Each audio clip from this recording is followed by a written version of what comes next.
Wait. What Wait, kind of what who was can Too join late, the live Alcazar. streaming chat?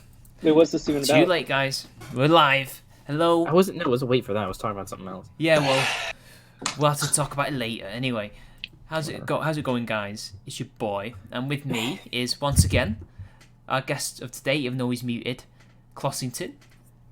Oh, he can hear How's me. it going, guys? It's How's it going, Peter. guys?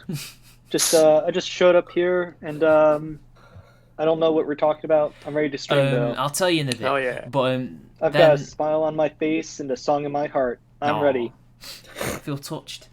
But anyway, Gay. with us. Speaking of gay, how are you doing, Alcazar?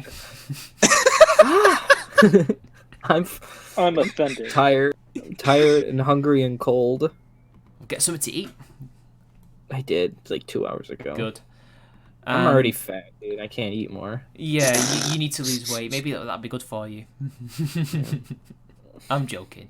And finally, the ever-present Chadus Maximus himself, Chicago liberal. How you doing?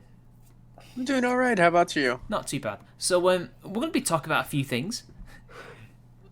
Both are very funny, and then whatever we can come up with to fill the time, basically, because it's nothing but delicious Negra Modelo, which is basically Which is a beer. it's a beer, but it's also Jim Jesus's way of saying Corona Chan.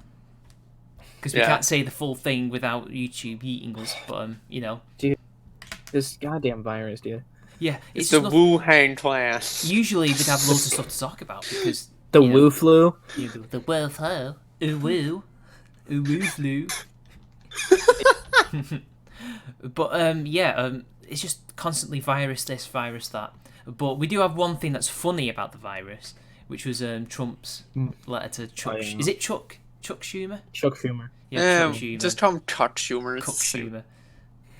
I need to get it up Call him actually. Charles. So we'll have to get that up as well to read because that's just a blast. Then there was something else. Oh yes, I'm gonna mention. There's this big trend going on.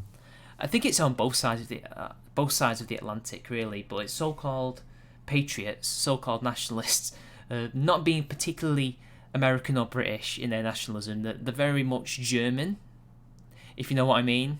Oh, that's the worst kind of nationalism. Dude, I love hating Germans. This could be a great episode. But we're not hating the Germans. It's not necessarily their fault. It's more the ideology that came out of there. Although technically it had its origins in the Czech Republic, but whatever. Whatever. Bloody Czechs. I have something. Well, we yeah, can talk literally, about if we Edward. run out. The farmer right, the neo-Nazis, whatever you want to call them.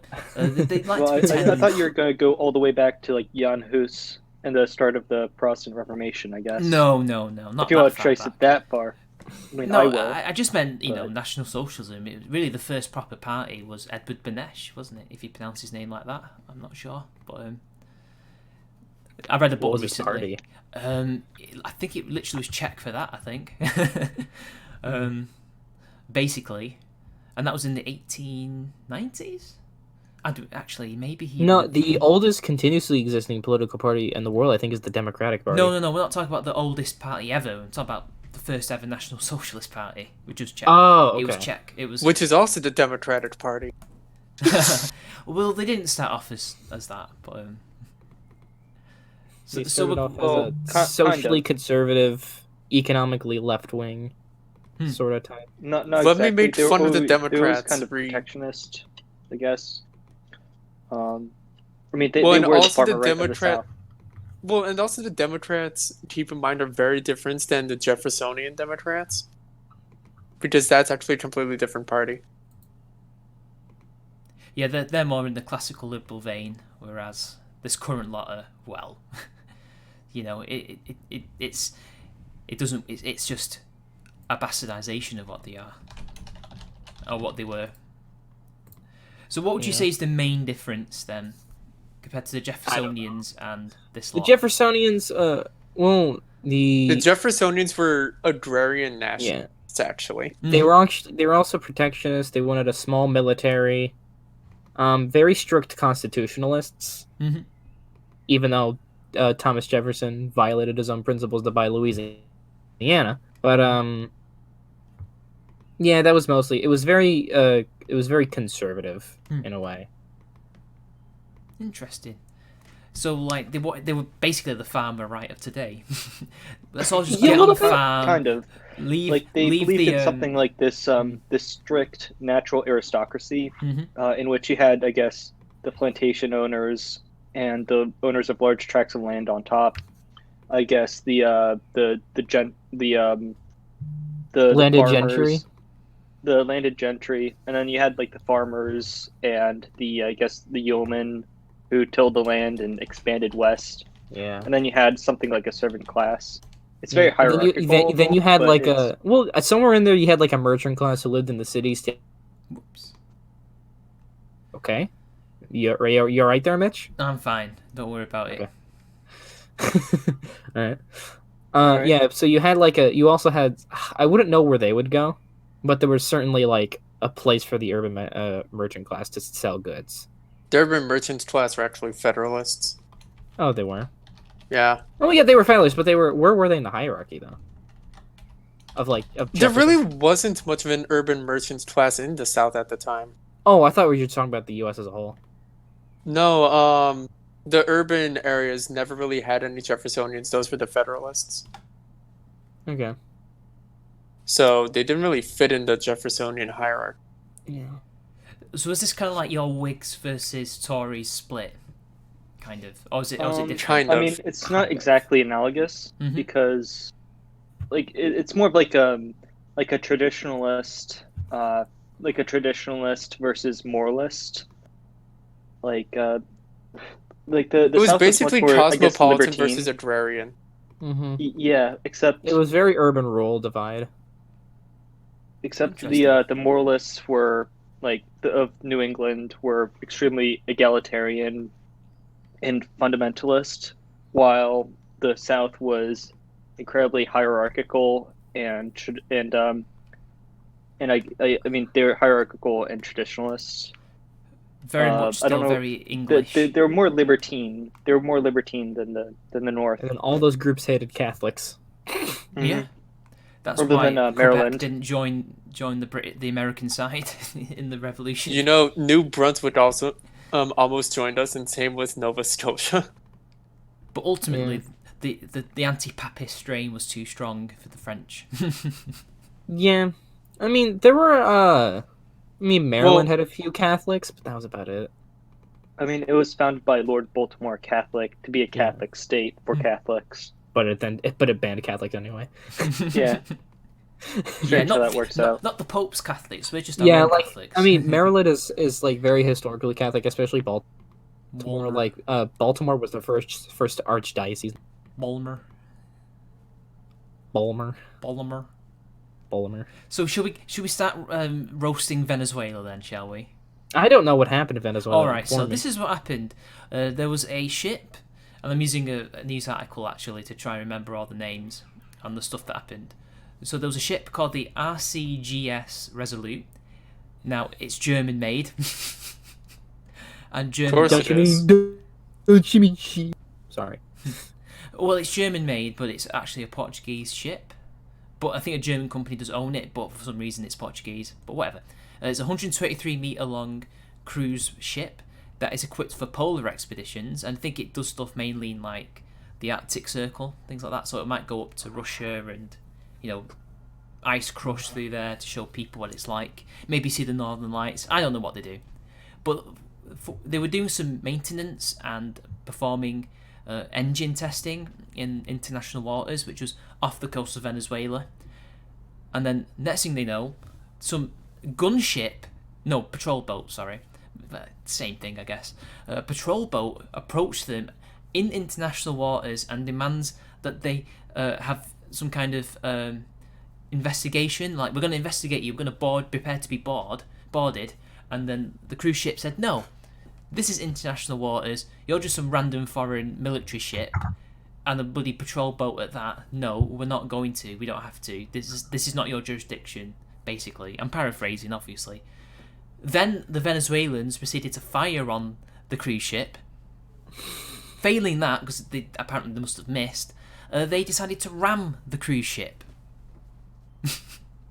Now I don't know if it was intentional or not. I What don't does know. cruise ship do to piss him off again? They said no to being boarded and investigated. Oh. Because Spanish. the Navy must have got into their heads that something amiss is going on in international waters. A cruise ship. We'll see what they would later say in anyway. But anyway, the patrol boat rammed them. Then it started sinking. But as far as I'm aware, nobody died. They've not said anybody's died. I'm actually just going to double check that now. Cruise. I'm gonna laugh if the entire crew of the patrol boat died. Well, the cruise ship offered to help them, but then they would never respond to them. They refused to respond to their hails.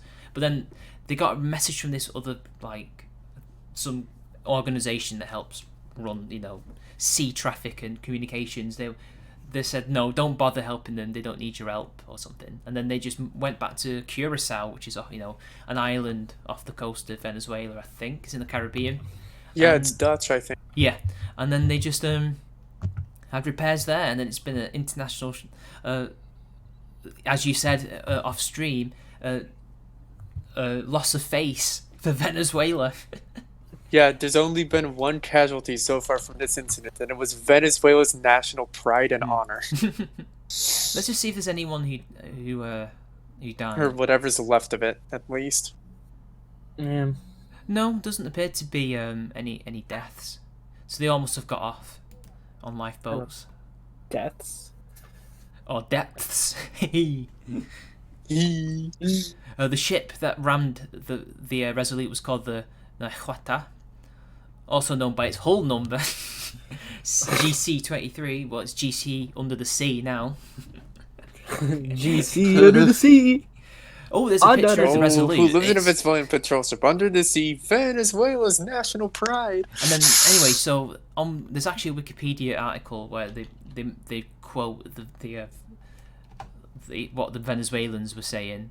So this is apparently a 79.9 meter patrol boat going up against a 123 meter ice-breaking cruise ship. Well, I don't know if it breaks the ice, but its hull is reinforced because of ice.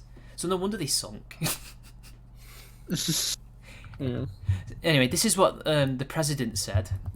He's not Chavez anymore, it's Maduro. He accused the captain of the cruise ship of piracy and terrorism, and said he did not rule out that the Resolute was carrying mercenaries to attack on-land military bases. And said that the Resolute's action, because they were trying to say that no, it wasn't us that rammed them, it was the cruise ship itself that rammed our brave comrades. And he said it was an act of imperial aggression. And apparently they've lost a third of their Guacamocuto class patrol ship fleet. So that one ship is a third of their patrol boats of that kind. Oh, God. Dude, those are also their most modern patrol boats, so congratulations, Venezuela. And I mean, You now become the first ever casualty of a cruise ship. I want to know who decided to put a load of mercenaries on a bloody cruise ship when they could just drop them in via plane or helicopter. Yeah, I mean, we have something called C-130s for that. Yeah, and it's very hard to invade Venezuela, actually, because the only real way to get there if you're wanting to invade it is via the ocean. But then, of course, there's mountains, and then there's a river behind the mountains. It's actually very hard to have a small mercenary force invade that country. Well, the U.S. is really tight with Colombia, so you're just going through Colombia there. has even flirted with joining NATO, so I'm sure Colombia would be. But somewhat. still, what I'm saying is like a Bay of Pigs style invasion is much more difficult than. Actually, it's much more easy, and it's a lot more difficult to defend because of that terrain. Yeah, that's what I meant. That terrain means that they would be there for years. Well, maybe, but the Venezuelan military probably know the area better than the mercenaries would, so it probably wouldn't last very long. Again, it is a very difficult country to invade with a small force, but anyway, nobody wants to invade them anyway. They're literally a nothing country. No offense, but they have oil and uranium. Yeah, but they have uranium. Yeah, but the thing is, one of the largest uranium reserves in the world, I think. Yeah, but outside of the Congo, they don't extract it very well. They don't seem to use the profits from it very well because look at the state of them. I mean, I know it's socialism and all that, but Yeah. Again, in I'm terms of sure it's international relations and in terms of Somebody would. what's going on, they're kind of Yeah. irrelevant. Yeah. Like seriously, I don't think Trump considers Venezuela to be high on the list of countries to invade anytime soon. If it even is America. Well, I mean, they're if the implying Chinese it's America because the Chinese America's... and Russians keep fucking around there, he might have to move it up the priority. Yeah, but not anytime soon. I think people want to wash their hands. Well, also, of China's Maduro. also But keep just in mind that America doesn't really invade countries that much anymore in Latin America. We instead just support coups. Exactly, yeah. And he's still in charge, so he should count himself as lucky. Enforce the fucking Monroe Doctrine, Trump. I swear to God. Why enforce it when they're embarrassing themselves? Just do nothing.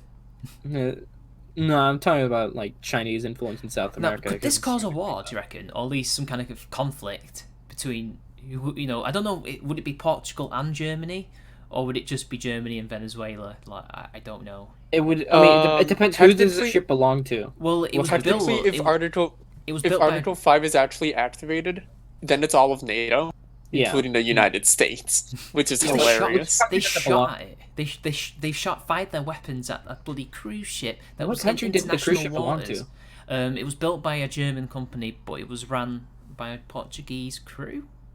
Okay, Like that. so yeah, but where's the ship? Well, it was registered in Madeira, Portugal, but its owner is Hanseatic Tours, which is a German company. Portuguese. Then it's a German ship. It's a German ship, right? Yeah. Yeah. It's quite an old ship. It's like 30 years old. Oh, okay. Well, okay. Yeah. So it's still a NATO country, so they're fucked. Mm-hmm. Well, Speaking of NATO, big Macedonia recently joined NATO. Have you guys seen that? Why the hell is Macedonia? Well, Northern Macedonia, isn't it now? I don't care. I'm calling it Macedonia. All hands on deck survived, by the way. Really? Yeah, it's only 44 men, so easy to save them and thousands of people on a cruise ship, which they could have potentially have sunk. Yeah. If they're unless it was a warning shot they were firing, but if they hit it, which we know they probably could have by accident or otherwise, that would have created an international incident of epic proportions. Yeah. That would have.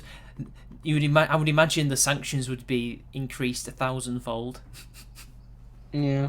No, definitely. If you look at pictures of the gunship, it's completely bootleg. No wonder it sank. Yeah. I mean, it's just a patrol boat. Don't get me wrong, but seriously, why did they ram it? I don't know. I still. You only ram a ship. It's actually a tactic to go and force the ship to go and change course. Oh, is it? Right. Yeah. So if you've ever seen the old newsreels on the Cod Wars between, Iceland and the UK, the British Navy kept on ramming Iceland's coast guards to get them out of the way of the fishing trawlers. Mm-hmm. Oh, yeah. But then they must have I guess they underestimated the strength of the hull of the cruise ship. Well, yeah, they rammed a fucking icebreaker, basically.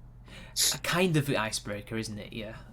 Anyway, I've got to look up Trump's letter now. So Chuck Schumer. So you're more into planes than the Navy, though, aren't you? Chicago. No, I'm actually a pretty big fan of most things related to defense. I don't give a shit about military. Anyway, let's find this Trump letter. Military history nerds are beneath me. Just so you know. Ironic. Whatever. So anyway, in the news, Trump sent Chuck Schumer a letter because this is to do with the coronavirus outbreak, and I said it. Rip stream. Well, so much for us getting this money. Yeah.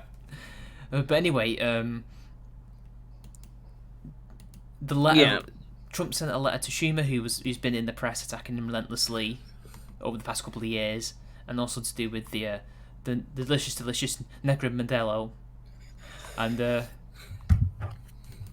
this is what he had to say. Are you ready for this, guys? Yeah. Now, bear in mind, this is what the young Turks were trying to say was a whiny letter. Ironic that the young Turks are now saying that someone's whiny. Of course. And it says, "Dear Senator Schumer, thank you for your Democrat public relations letter and incorrect sound bites, which are wrong in every way. 1. As you are aware, Vice President Pence, the electric fence, I added that in, is in charge of the task force. By almost all accounts, he has done a spectacular job. The Defence Production Act, DPA, has been consistently used by my team and me for the purchase of billions of dollars worth of equipment, medical supplies, ventilators, and other related items. It has been powerful leverage, so powerful that companies generally do whatever we are asking without even a formal notice. They know something is coming, and that's all they need to know. A senior military officer is in charge of purchasing, distributing, etc. His name is Rear Admiral John Polowczyk. I hope I pronounced that Polish name right. He's working 24 hours a day and is highly respected by everyone. If you remember, my team gave you this information, but for public relations purposes, you choose to ignore it. Oof. We've given New York many things, including hospitals, medical centres, medical supplies, record numbers of ventilators, and more. You should have had New York much better prepared than you did. And as Dr. Fauci and Dr. Birx said yesterday, New York was very late in its fight against the virus. As you are aware, the federal government is merely a backup for state governments. Unfortunately, your state needed far more of a backup than most others. If you spent less time on your ridiculous impeachment hoax, which went haplessly on forever and ended up going nowhere, except increasing my poll numbers." Well, What a I don't know about the poll numbers. It did go up. No, it did did go actually up, go up. So no, Trump is right for that. And instead It increased his support. and instead focused on helping the people of New York, then New York would not have been so completely unprepared for the invisible enemy. No wonder AOC and others are thinking about running against you in the primary. If they did, they would likely win. I don't know. Oh my god, I hope that AOC actually does that. Would she likely? Hilarious. Probably she would likely win. Maybe. Yeah, she would likely win because no, she wouldn't. Come on. No, she would not. Well, wait, if Like if the Chuck political Schumer, the political machines in New York are extremely inclusive, or they are, yeah. no, they're extremely exclusive to non-moneyed interests. Like But, you can't really have a populist revolt at that level. But like, if you think about well, it, keep in mind that AOC has a lot of monetary backing in California, though. yeah, she has So money. that could actually negate that. Don't forget, she was born to money as well. So No, not really. I don't She's even kind of think- like I don't even middle think class most ish. like her. No, dude, But- most New Yorkers, like upstate New Yorkers, wouldn't like her either. They would. Yeah, True, but yeah. do upstate New Yorkers like Chuck Schumer? Is he from New York City? He's basically the New York City political establishment, not the New York State. But anyway, let's just move. We're nearly done now with this, but Oh, fortunately, he is. Oh yeah, he's from Brooklyn.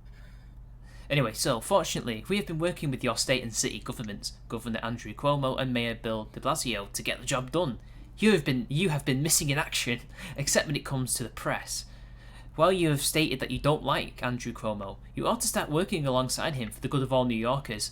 I've known you for many years, but I never knew how bad a senator you are for the state of New York until I became president. If you have any questions, please do not hesitate to call, or, in the alternative, call Rear Admiral Polowczyk. Sincerely yours. It shouldn't be yours sincerely, or well, whatever. Donald J. Trump. Well, I don't know about you guys, but I think that was a pretty damn good letter to Chuck Schumer. It was pretty good. Yeah. There's no whining at all. It's kind of like just telling him off. Yeah. And it's in that way that people I've told me to write letters like this if I ever have to. It's in this really nice. It's not. It's kind of like It's assertive. It's assertive. It's he's not calling it. He's not really calling him names. He's calling him incompetent, but he is. He's just criticizing his actions, not his character, and correcting his bullshit. I mean, look, he's working with Andrew Cuomo and Mayor Bill de Blasio to get the job done, while he's reeing in the press constantly. And not only that, he's showing, well, you're ruling a house divided in New York. You know, you don't like Andrew Cuomo. Andrew Cuomo doesn't like you. What kind of senator are you when you can't even work with your own governor and mayor? You know, A house divided cannot stand. a Republican is working with Democrats to help solve the mess that you created, basically. Because another thing, he is right. The federal government is not. It's not like my government, which is the primary thing that would. Even though we have, Unitary state. Yeah, you know, because we this have is a some. federalist society. Yeah, It's not we're not a federal. unitary society. Counties have some degree of freedom, but not to the extent of like a New Well, York does. dude, the states have more autonomy than like Scotland and English parliaments do, don't they? There is no English Parliament. That's the thing. Oh, I forgot. Sorry, Scottish and Welsh, I Well, guess. they would say Westminster is, but it's not anymore. But anyway, yeah, you can't complain about the federal government not doing anything when that is primarily your job. But I will complain about my state government because I'm really fucking pissed at my governor. Oh, what's your governor? The governor of Missouri is Mike Parson. He is not doing anything to combat the coronavirus, and it's fucking pissing Really? me off. He's not like. He's buying medical equipment, and that's about it. He closed all the schools after all the schools voluntarily closed themselves. Mm-hmm. So, and he's not going to put in a stay-at-home order. He's just like, he thinks he's still like the sheriff of Polk County instead of the governor of a state with 6 million residents that also live in urban and rural areas. See, this is why some people who work really well running a smaller, let's just say business, for example, like say you're a general manager, right? This is why a lot of general managers don't make good CEOs. Yeah. Because one, they can't see the bigger picture. They're much more used to dealing with a smaller team as opposed to the wider whole, and they're probably used to delegating a lot less.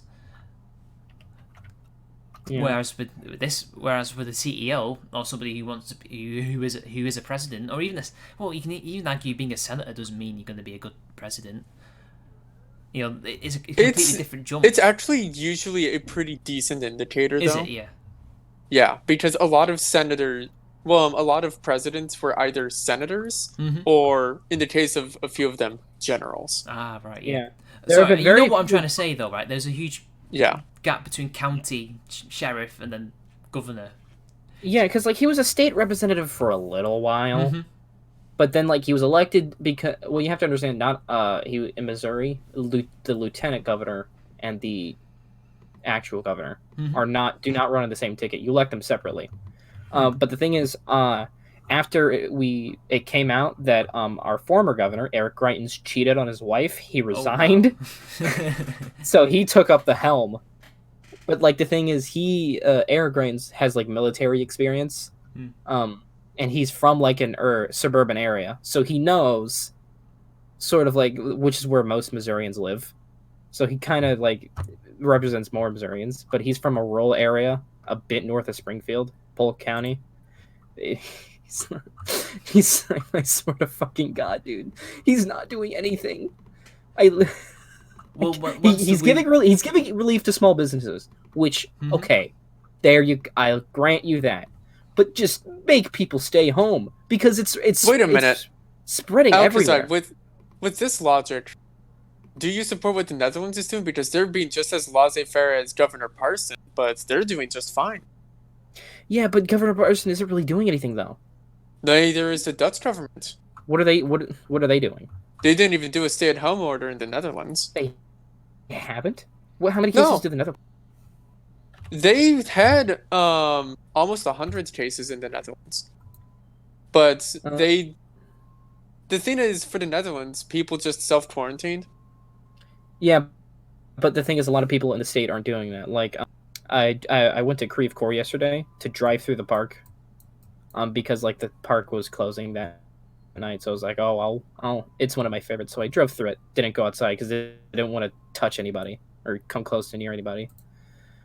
There were shit tons of people there. Also, the Netherlands has 16,000 cases. And yet they're actually spreading a lot lower. See, what are the Dutch doing? Because like if everybody's like voluntarily doing it, then like okay, fine, granted. But like a lot of people, especially in the rural areas, just don't like understand how serious the situation is. You have to force them to stay home. Because I swear to God. Well, apparently they've halved their infection rate recently, and not only that, the cannabis cafes are reopened. Oh, yeah. Like, he isn't forcing businesses to close. He's not. You realize that when you force businesses to close, there's a pretty big chance that they will never be able to be reopened. I am willing to take that risk to save lives. You're not really saving lives either. How are you not? Because the issue is when you prevent a virus from mutating in a way that it just keeps on spreading, that also means that the mutations will likely become more and more deadly, which means a higher death rate. And that means that it is more possible to go and die from being infected. If you just let people continue on, you will clog up the hospital rooms to the point where people who could have been saved aren't saved, causing preventable deaths. And also... And is the Netherlands having that problem right now? Let's see. Because I don't know. I'm not really familiar with what actions they're taking. I've heard that they're actually one of the most laissez-faire countries in this crisis. I have an article about this. Let's have a look. Keep in mind, though, that I'm getting this info from Styx, but he's also generally pretty trustworthy on this stuff. So what they've done... You know, guys, if China was more laissez-faire, this wouldn't have happened. Well, just using that sort of logic. It's actually a lot more like if China actually did a damn thing about it, then this wouldn't have happened. Yeah, because they tried to cover it up to save face. So while we have all these, they were just jailing all these whistleblowers. And it wasn't even the central government's doing that. It was the Wuhan local government. Okay, so according to the government of the Netherlands, which for some reason has an English page. Do you know how many people in the Netherlands speak English? And it's because of the EU as well. I guess. So. Let's see. Well, and it's also because the Dutch have had a very long history with English. Okay. So, public life. Events and gatherings for which organizers would normally be required to apply for a permit or notify authorities are banned until June 1st. All gatherings are banned until April 28th, with small number of exceptions. Funerals and marriage ceremonies, these gatherings must not exceed 30 people. Religious or ideological gatherings, these must not exceed 30 people. Gatherings that are not required by law, such as municipal council meetings and meetings of the States General, these gatherings must not exceed 100 people. Gatherings that are necessary to ensure continued daily operations of institutions, businesses, and other organizations, these gatherings must not exceed 100 people. So they're doing stuff, but like Governor Parson is just mostly leaving it to the counties, and it's not all counties and cities are doing enough, in my opinion. So he's delegating where he probably shouldn't be. Yeah, but he's delegating where he probably shouldn't be. Is my main problem. Because like the Dutch, I mean, these are not as draconian as say Spain or Italy are doing, but it's still like pretty aggressive. It's not even as draconian as what the U.S. is doing. Yeah, it's not even, but it's still pretty aggressive in many cases. Like Governor Parson hasn't really done much of the stuff. How densely populated is Missouri? Would you say? Depends on where you're looking at. So I'm mostly just worried about the cities and the suburbs, but like it's not very densely populated. So maybe but it's still like, but it's still like densely populated to the point where it's like concerning. That's probably what he was thinking. Well, we're not the most densely populated state in the union. We're probably amongst the lowest, or at least in the middle. So he's probably thinking, well, I don't need to do as much. I just need to make sure we're well stocked, and then let the counties deal with it. But of course, he probably it's still spreading to the. But the thing is, you look at the coronavirus map; it's still spreading to the rural areas. Of course, it will, but it'll probably spread as much there than it would in the cities because people tend to live far out fair from enough. each other. But the thing is, what you have to consider about the rural areas is that a lot of the people there are older, so these people are at risk, and a lot of them don't have good access to quality medical care. So it's going to be harder for them to like, supposing they have a fighting chance, to even fight it out because like a hospital's far away from them. Anyway, you guys keep talking. I just need to go and get something. I'll be right back. All right. And before we don't even talk the entire time. Yeah, let's just not talk the entire time. That'd be so funny. All right. Yes. Okay. So I'm pretty tired of talking about the coronavirus because it's making me too angry. But do you want to talk about Macedonia joining NATO? Because I actually think it's fairly interesting. Sure. Yeah. What exactly about it?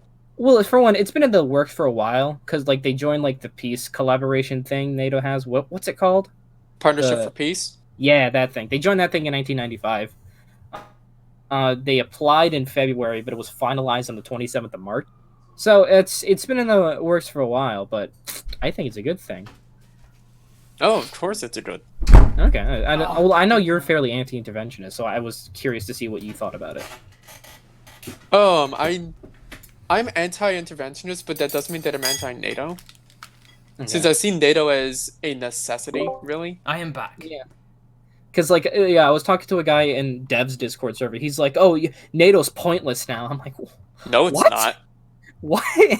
Why is it pointless? I think the rise of China has somewhat made it more relevant than it would have been had they not. Well, keep in mind that NATO is also the main thing that is, keeping the European Union's power in check as well. Yeah, it's also keeping Russia at bay to a certain extent. Is it though when there are European members, EU members in NATO? It's really just the power of the United States. Here's the thing, though. It prevents the EU from needing its own army. Yeah. Well, they're still going to go with it, I think, regardless. I doubt that most people will go and back Verhofstadt in that. I think they. Yeah, because a lot of people are going to look at it and be like, "We have NATO. Why do we need an army?" But that's not what's been happening. I know you have like Juncker and stuff who are advocating for it, but I don't. It is definitely more. I mean, if you ask me, Juncker's just a belligerent drunk who's on his way out anyway. Yeah. Well, there's still Tusk and people like that, and I think they've been agitating towards trying to get away from the United States and to become their own bloc for a while now, and they will do it. And it's only a matter of when, not if.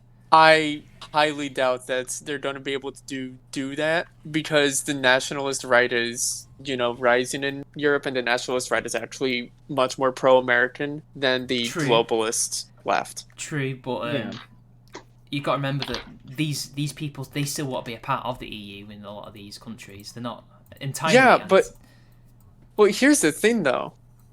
They don't want the EU to be in charge of their defense. But the thing is, it's proven itself to be fundamentally unreformable, in my opinion. And I think to a certain extent that's true. Yeah, and it's only a matter of time before people really realize that fact. But the thing is, if Orban can't recognise it, and if the Polish government can't recognise it, then... Oh god, I hate Viktor Orban seizing more power, and that pisses me off. Because there's still so many, like, right-wing nationalist types defending him. I'm like, fuck you. Like, Jesus Christ. I swear to God. See, I want him to put his money where his mouth is. He criticises it so much, well, you know what to do. Yeah. Farage told you what to do. But anyway, what's concerning for me is who, and the obvious Chinese bias. They're obviously they're in their pocket. Well, they are in their pocket. I think 30% of their funding comes from China. Did you see that? Yeah, a lot of it does. Well, China also gave a lot of funding to Greece and Portugal. Did you see the interview when that woman was asking him about Taiwan? Yeah, I did see that. Clossington, did you see that? The Who guy? Yeah, I did. That just rubbed me the wrong way. He kept disappearing when she asked him about Taiwan. I was like, oh, what the fuck is wrong with you? Yeah, I just switched mics. I wasn't talking about that. I was talking about the Who interview. Oh yeah. I mean, it's bizarre. And it kind of reveals how much the UN is in China's pocket, or at least how diplomatically they were playing the Taiwan situation. I mean, yeah.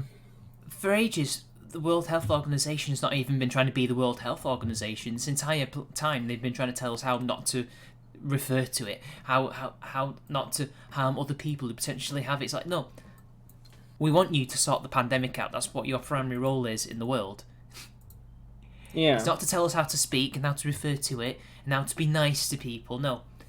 Fix the issue. Help all these smaller countries that might have issues with it, with funding and things like that. I don't know why. Advice. Like, why did the WHO stop naming new diseases after the location they were found in 2015? Because China. Why are you calling it the WHO? The World Health Organization. It's just easy to say. Oh, I call it fair enough. I just call it the WHO. I don't know. Who sounds better? Yeah. One syllable versus three syllables, guys. But I don't know. I hate saying WHO because it's like oh, there's a word spelt like that in English language. WHO, more like WTF. Weren't they trying to tell us that masks wouldn't work as well? Was it them? No, that was the Surgeon General of the U.S. Oh, right. Yep, it's because of shoddily made Chinese face masks. Mm-hmm. Yeah. Isn't Ford producing face masks now? I think so. I mean, Wait, the who? the My Pillow guy is producing face masks. Thank you, my pillow guy. Yeah, Very cool. Mike Lindell or something like that. And we know for a fact. He's a nice guy, I mean, IRL. Yeah, and we know for a Have fact. you met him? Though, oh, have you really?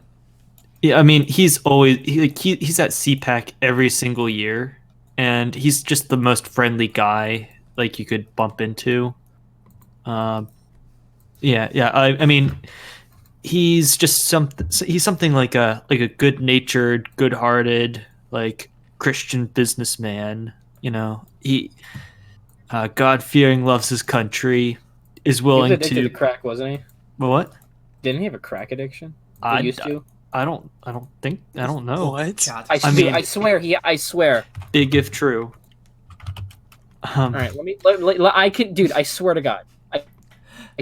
What did Alcazar come up with? Didn't he have a crack addiction?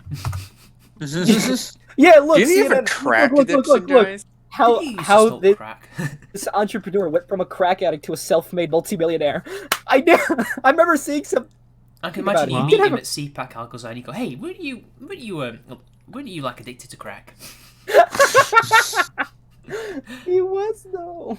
And I can just imagine the face palms all around you. You know, like that film. It's not Airplane. It's No, he's pretty open about it. Yeah, it is Oh. Airplane, where the guy was like huffing paint, huffing glue, and Oh no, I was Prior thinking to of inventing the face my pillow, palming. That was Lindell, Lethal Weapon. It was not Lethal Weapon. During the 1980s and 1990s, Liddell was addicted to crack Nice, what a chat. and alcohol, leading to the foreclosure of his house and his wife filing for divorce. Wow. homeless Lindell pilled. said that he achieved sobriety through prayer in 2009 and since then has been clean. Da-da-da-da-da. I don't know why I thought of that. It's like, wasn't he addicted to crack at some point? You're Of course right you for know this, once. Alcazar. But the thing is, right, China is being still really, really dodgy and dishonest with us. Oh, Naked Gun, thank you, Richard. I knew it was that, I just couldn't get it off my tip of my tongue. But thank you. But you know the face palming scene when they go, Yeah. that's what I think would happen if you said that to him in public. Oh, At least we Mitch, would. Go on. we were talking about something else earlier. I want to ask you, what do you think of Macedonia joining NATO? I don't see the point. They're a very small country and they're not really strategically useful. Greece is Actually, far they are more- strategically useful. It's What called are you monitoring Serbia. Yeah, dude. Why would we need to monitor Serbia anymore? Serbia's being a little dicey and Are has they? been for. Serbia is not the most trustworthy nation. True, Yeah. but you could just get Italy to do that. Which you have to do that through NATO. Imagine actually trusting Italians True, to do I anything know. competently. I know, but they're only observing. they can observe. They can look at troop movements and things like that. Are you really sure about that? Yeah, No. literally, dude. There's only one non-NATO country like not surrounding Serbia left, and that's Bosnia. Fair And enough, even then, but, Bosnia is in negotiation with NATO. I trust Greece more though. I don't know. Are you Greece is a little sure? bit- Are you sure about that? Are you sure? Are you sure about The that? debased Greeks were single-handedly You know what'd be really- stopping Turkey. So I don't know. No, it'd be really based. What? Ukraine joining NATO. That would. They've cause a lot of actually- issues. They have actually applied in the past. I know. Russia even applied to join NATO in the 90s. Really? They did. Yeah, under Yeltsin must have Yeltsin. been, he must have been drunk when he did that. Nope, he was completely sober when doing that. Why? Okay. Why did we reject them? Russia. Fair enough. Because Russia, yeah. No. We need Ukraine needs to join NATO right Well, at least the fucking western now. part of Why? it. Because fuck Russia. That's why. You'll only be getting half of Ukraine though, because the eastern half At is best. its own thing at this point. It's its own country, or the very least part of Russia, nominally, like the Crimea, which to be fair, Well, they probably one- are more Russian than Ukrainian anyway over there. one eastern province, Ukraine. I think it's pretty much the whole of eastern Ukraine No, is not really. Russian, and the west is Ukrainian. I know the Crimea is actually Russian. It always has been like majority Russian. It's just that during the restructuring Yeah, it's just of that the Soviet, Khrushchev. Yeah, yeah, Khrushchev yeah. gave it to Ukraine in the 50s. Which made no sense, but whatever. Well, it's because Khrushchev was Ukrainian. Oh, was he? Yeah. That makes sense. I'm just Was gonna Stalin give- that nice to the Georgians? He wasn't nice to anybody. No, Stalin hated the Georgians. He did. Why? He Georgian he Georgian grew up there. himself. Yeah. Yeah, that's why. Why did he hate the Georgians? Oh, Why just did he hate being himself? born in Georgia. That's Huh. right. The founder of the Soviet Empire was a Dixiecrat. Yeah, I was gonna say, guys, sorry, Stalin's a Confederate he now. still spoke I have a Russian. meme about that somewhere in my Apparently computer, but I'm he's- too lazy to look for it. Apparently, though, Stalin, right? He spoke Russian with a very strong Georgian accent. Georgian accent, yeah. Yeah. Yeah. Georgia was he didn't learn Russian until he was 9 years old. I mean, at least he learnt it, to be fair. Fair enough. Well, he'd kind of need to learn it to be He's- leader of the Soviet Union. Well, he was going to be a priest, I think, originally. Yeah, Yeah. he did, but then he became an atheist. Yeah, he rejected the Orthodox God. Gay. Not based, not red pilled. Are the Georgians Orthodox? Yeah, I think so. But, Yeah, I Not think they are. based in Stalin pill. based in He's not, tank. not, he was unbased and Stalin pilled. What the fuck? Yeah, not much of a tanky. Hmm. Yeah, it's cringe. God, like the Stalin regime is just all manner of fuck. Cringe, So was yeah. Lenin. People think that it would have been better under Lenin. Would it really? Considering they were already starting massacring people. But it was Yeah, him Lenin had Yeah, to the suppress the Chekhovs- Tambov rebellion with it- like it- gas, it didn't was, I don't know about gas, The but checkup was so fun. I know that the kulaks were coined. Their term was first coined by his regime. Before Stalin eventually, decided enough was enough. It's time. Stop giving them the grain, I guess. But yeah, Russia's it's an interesting place. You know what? I read in the book once. I can't remember what it was. I don't know if it was that book Leftism by that Austrian, nearly said Australian then, Austrian writer. But he said that the Russian people there's like people misconstrue them to be like lovers of authoritarianism and things like that. When actually the Russian people are actually quite anarchic and freedom loving, but for whatever reason their culture seems to always have this. Like one ruler, whether it's the Tsar or the king. Oh, Ukraine or- was actually or pretty the close to dictator. joining NATO, but they elected a president we didn't like. Hey, I'm not finished yet. Oh, sorry. I don't know. It's just a strange place. Do you think there'll ever be peace with them, or will it always be like a Cold War? There will eventually be peace with them. I mean, What, if Russia? you want to look at the Russia, U.S., and China situation, the United States is the number one global power right now. China is number two. Russia is number three in terms of spheres of influence, I guess.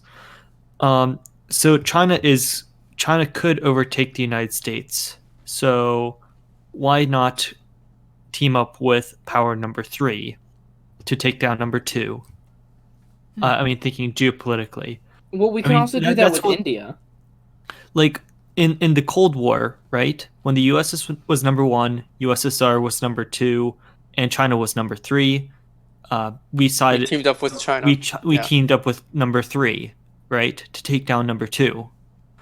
Now number two is our ally and may overtake us. So does it not make sense to team up with, or at least tacitly support number three? Well, the thing is, well, Putin has been openly hostile to the U.S., so I don't think so. I mean, I think we're openly hostile towards him, and for fairly good reasons. Yeah. But However, I also think there's better ways to do it. I mean, we can team up with India. I don't see why we can't do that. so don't think your India's in a solution Because is to, India your is not solution number is to three. come up with a better number three, to build a better number three, right? Yeah, But effectively, India is, I guess, already on our side, and it's not exactly a power emitting sphere. So Yet. It really won't be. It doesn't have the geography for it. Yeah. I wouldn't say it necessarily needs the geography.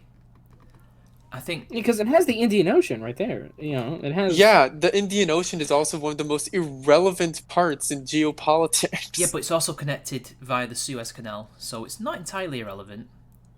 And it connects one to the Pacific as well. So they're in the middle. They've got a prime position really to play both sides in a way, but they're just not in the position yet internally, I think, before they can start projecting power. I agree in theory that you want to side with the biggest democracy on the planet, but they're not in the position yet, I think.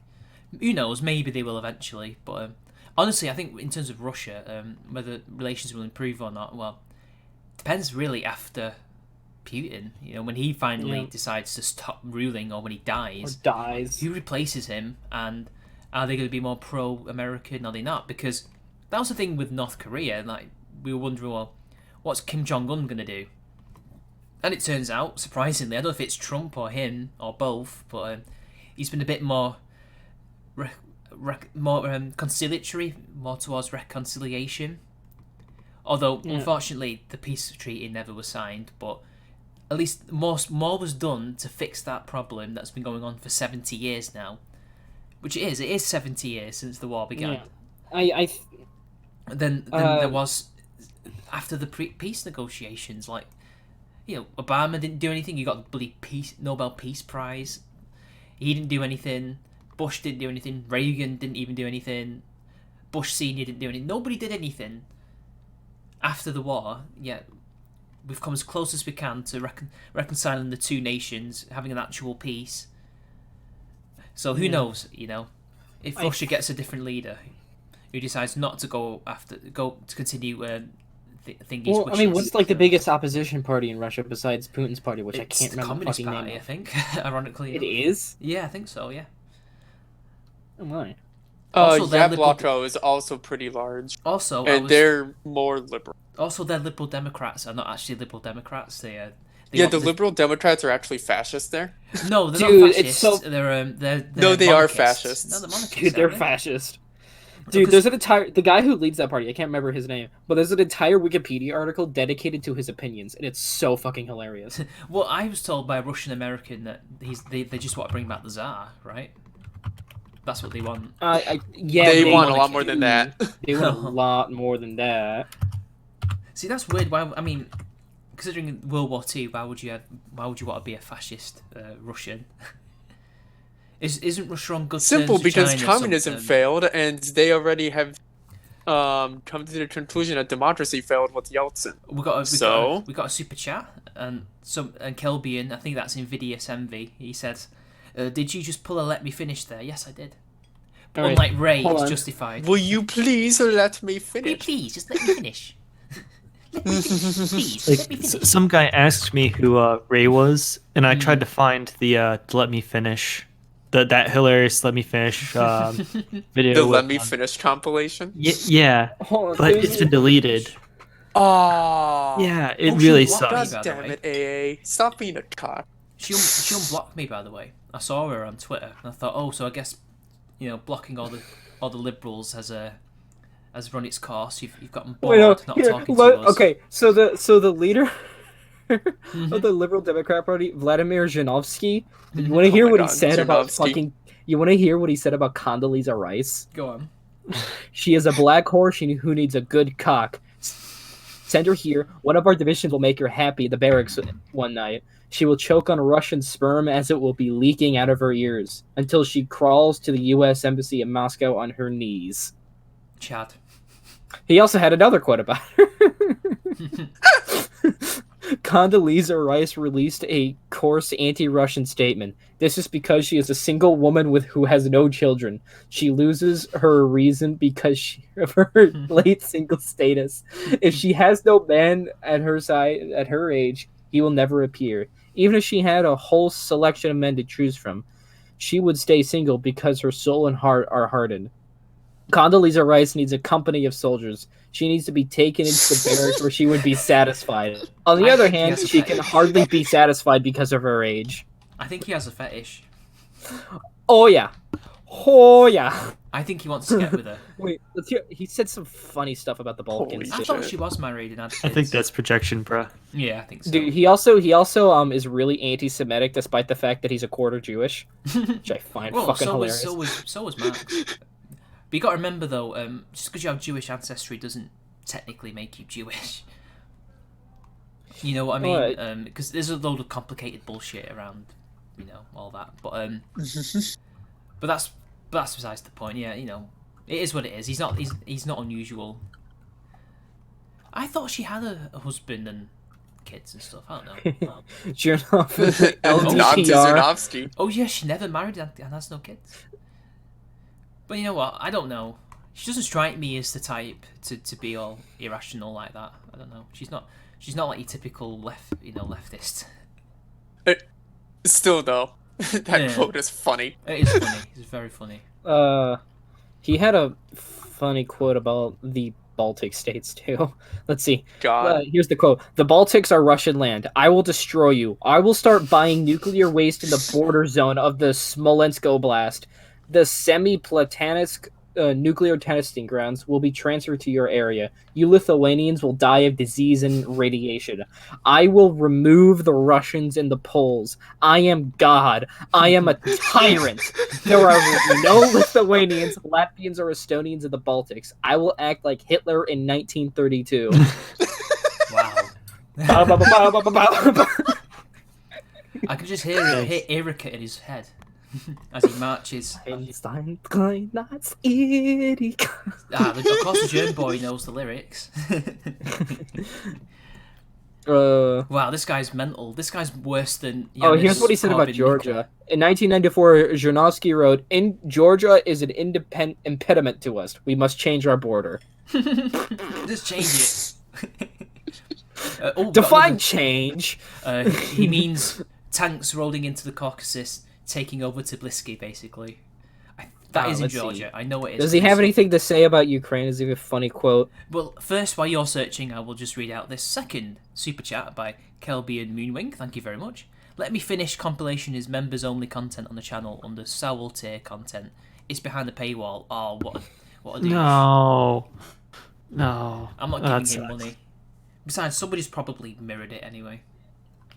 Who? I don't know. I hope somebody has. Ooh, Is it spicy? Is it spicy? Ooh. In the early 1990s, Zhirnovsky was reported to have remarked, "The United States is being overrun by blacks and Hispanics. You and us, the Russians, share the same threat from dark-skinned people from the third world." Who's moving to Russia from there? That's what I want to know. In his Well, 2000, he has they have a giant porous border in in Central Asia. I mean, Yeah. come See, on. I've seen what Turkmenistanis and Kyrgyzstanis look like. To be fair, a lot of them look Russian. So In his 2008 campaign, Zhirnovsky spoke of the locking down and closing of all of Russia's borders immediately after the election. Zhirnovsky declared, "If you think that the sense that these are the actions of a police state, well, be my guest. I promise that I will make these actions." I like how honest he is. It's fucking refreshing. funny. What you see is what you get, and that's why he doesn't get. I mean, elected. I think he was an Based in advisor. Zernovsky. I think he was an advisor at some point to Putin, but was fired because he was fucking crazy.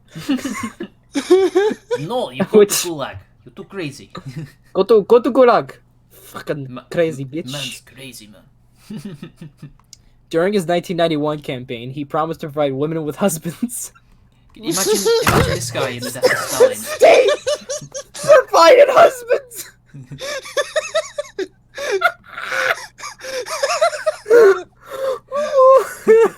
Imagine if he was in the death of Stalin and Stalin remarked, "This guy's a bloody freak."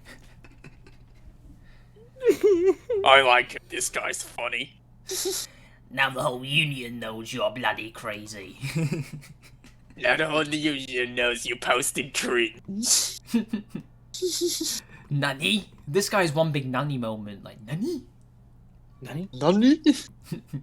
During the 1993 legislative election campaign, Zhirnovsky promised that he would provide cheaper vodka to men and better lingerie to women. Nice. Okay. In This his is our 2018 guy. campaign, Junowski supported increasing the government assistance provided to single mothers. Okay, that's actually kind of based. Based. Hell, Based. I'd vote for him again. What, lowering it, did he say? Um...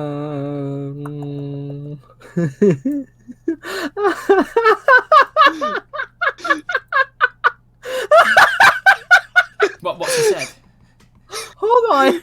In 2013, Chudovsky declared that the Northern Caucasus should be surrounded with barbed wire fence and that its residents should have to pay a tax if they have more than 2 children.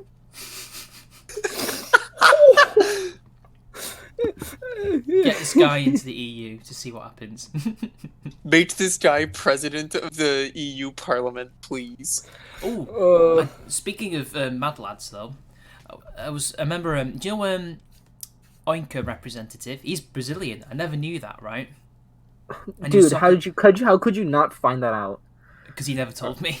And Dude, never, his banner literally is the Brazilian monarchist flag. yeah, but that could just be a meme. I didn't know he was legitimately Brazilian until Okay, he told to be me. fair, I did have okay. Point taken. And Because when like for a while, when he types, for a he while. types like an Englishman, so I wasn't sure. for a while, I had my location set to Arcer Froment's France. So Exactly. yeah. But anyway, he was talking about Bolsonaro. Things are not going well for him over there because, you know, like during the Brexit crisis, like last year, when the Parliament was basically stopping Boris Johnson from doing anything, and they could almost pass, and they were just hamstringing him and things like that. Well, and then also we had the Supreme Court in our country, which is just a tacked-on bullshit thing by Tony Blair. By To me Blair, is, yeah. Yeah, to me, it Fuck is Blair. legitimately unconstitutional, even though we don't have one. But we still have constitutional, unconstitutional stuff, right? Yeah. Their Supreme Court is basically creating legislation and law, and they're just completely bypassing him. So like he arrested a load of politicians for corruption. Well, they're now been freed. They've been let go by the Supreme Court over there. They've also, I think, voted to give themselves a pay rise or something like that. And not only that, Bolsonaro is basically just a figurehead at this point. They've just completely surrounded him. He has support of the people. I think the working class, but for some reason the centre right are now with the socialists against him because they all want to be corrupt and just make themselves Because the rich. center right is also just as morally bankrupt. Mm-hmm. He's in Brazil, yeah. And I was thinking, well, aren't we lucky that the Supreme Court in this country doesn't have that power? God, there's another fucking quote. This guy just gives a gift that keeps on giving. Mm-hmm. Political impotence is finished. Today is the beginning of the orgasm. All the people, I promise you, will feel the orgasm of the next year's presidential election. He must be a joke. It must be some kind of Andy Dude, Kaufman. he's real. He's just a mad lad. This guy's not just real. This guy's the main opposition party. Wow. I thought it was a communist though. No. The Liberal Democrats are actually the main opposition. Wow. Are these the ones that keep getting bunked off by Putin? I think I bet so. this guy's only alive because he makes Putin laugh. Like, he funny. Liberal Democrat go orgasm, burr burr. What the fuck? Have you not heard that Chad? The Chad meme goes, 3D printer go burr. Money printer go. My crazy fascist manifesto go. But anyway, I think we've gone on quite long enough. I think we've managed to stretch this stream out. We've had some good laughs Oh, yeah. with the Liberal. All right. We've Should we have like a section where it's let's see what the Liberal Democrat from Russia has said today or something? Yes, we need to make that a special set. Also, I've been neglecting him recently, but Keith Wood still hasn't got a job, guys. Hashtag pray for Keith. So anyway, we're going Dicks out for Keith. Dicks out. Well, I won't go that far. He's not that based. But anyway, final words. Clossington, any final words? subscribe to subscribe to Clossington. I think I crossed into about. I think I crossed over 500 subscribers yesterday. Congrats. Officially endorsed by a academic agent, distributist, and Morgoth's Review. Yada yada yada. Subscribe to Clossington. And also vote for Vladimir. Yeah. Vote for the Vlad. for Vote the for Vlad. what were they called, the Democrats or Liberal Democrats. the Liberal Democrats. Vote the Zernovsky Dem. 2020. Alkazai, last words. People have too much sex. They eat, smoke, and drink and too much and die 20 years earlier. Everywhere in Europe, America, or Japan, they live longer. Why should we perish? Is he suggesting to have less kids? Maybe he's talking about premarital sex there? I don't know. Who knows? Last word. Any last words, Chicago Liberal? Zeranovsky 2020. Vote for Vlad. He's called Vladimir, Vote right? for Vlad. Yeah. Anyway. Until next time, guys. #vote for Vlad 2020.